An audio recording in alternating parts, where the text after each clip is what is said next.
Welcome to our house. Welcome. Hi! Welcome to our house! And today we are going to make Ganapati Makhar. So for that, here is one piece. We have already made that because after making it, we remember that we have to make it. So we will just show you how to make it.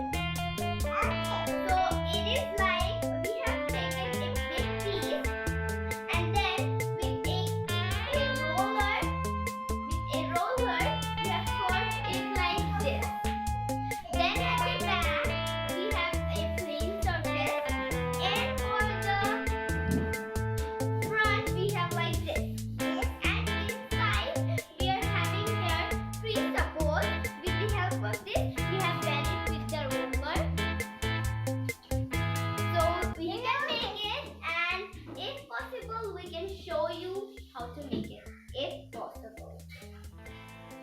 So we are going to cover this with this bunch of papers. These are crepe papers. So what we are going to do is we are going to put here purple, half purple, and then there's orange. Half orange, like this. And so we will call our daddy to do that, and he will tell you